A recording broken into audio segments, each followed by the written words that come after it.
3 years since our first guest joined the ladies of The View. She makes it fun every day. In addition to that, she's also got her third children's book out, Plum Ballerinas, Perfectly Prima. Please welcome the very talented, always hilarious Whoopi Goldberg.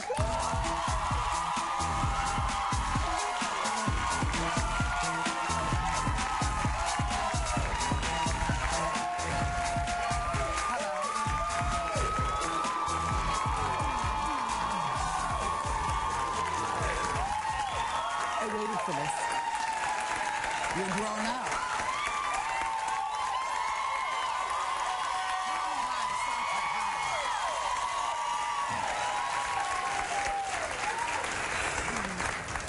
I don't know where that came from. Sorry. That's all right, baby. You know, come here. Thank you. I'm glad to be here. You did such a lovely thing. You put your hand out to me and to the ladies of The View when we got that Emmy. You got my flowers. Yes, yes, Thank yes. you. And that was a lovely gesture. You know, it must be an odd transition in a way to go from the radio to here. You know, and as you're growing up, discover all the places you've been and some of the things that you might have done, and you think, oh, that I needed to do in order to get here. Well, some of them you needed to do, not all of them, baby. We all make our mistakes. Yes, we do, Whoopi. and that's why I'm here. You know, and I have to tell you, my kid's a little pissed at me for being here because you know. Why? Well, because in the old days. Your daughter is Alexandra. And she's got to be in her early 30s. I'm not saying a word. And you're a grandmother.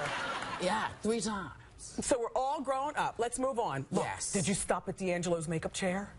No. No, you know why? Why? Because I hear that your makeup regimen, when you do stuff, is very, very pared down. Well, I mean, look at me. I don't need any makeup, you know.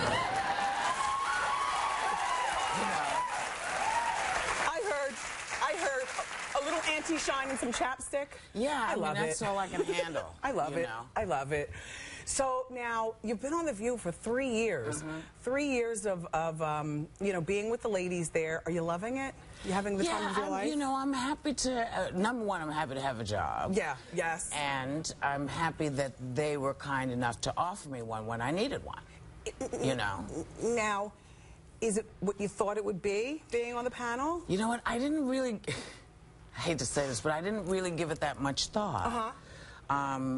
I just figured we were going to hang out and talk for an hour, and then I'd go on about my business. Yeah. And that's pretty much what we do. Do you ever spend any off times with any one of the girls, like, you know, you and... No, I'm antisocial, actually. I'm very antisocial. I hear that. You know. So you live here in Manhattan. Do you live by yourself? Yes. I have a cat. Yeah, he'd be attitudinal if I didn't put him in there. Yes, yes. So, what's the typical morning like for The View? Because I know you guys are live out in New York at 11 a.m. Right. And we're live out at 10. Right, we watch it. So, I heard in the makeup room. In the makeup room. Yeah. Thank you. You're welcome. welcome. But what's your typical morning like? I get up, I feed the cat because he's hit me in the head several times. And it's about 4:45. And I feed him, I, you know, do my little bath or, you know, wash down. Yes.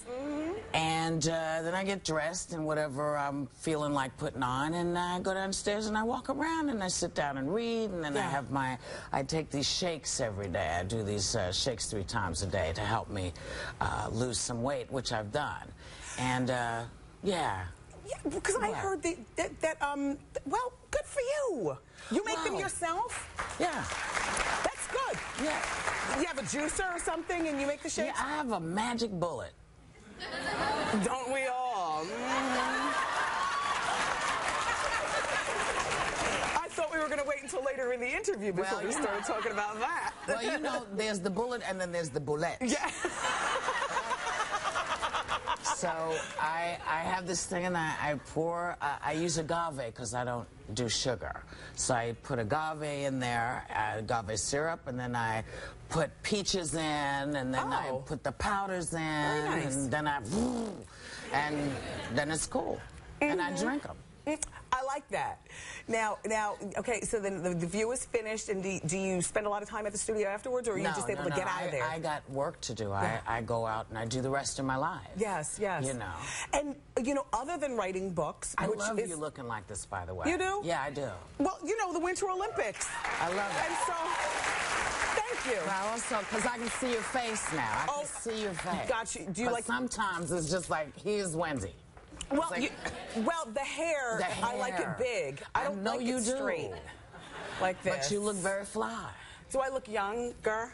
Well, this is what all the young girls do. I don't know how old you might be, because you know with us you can't tell. Well, no, you're wrong.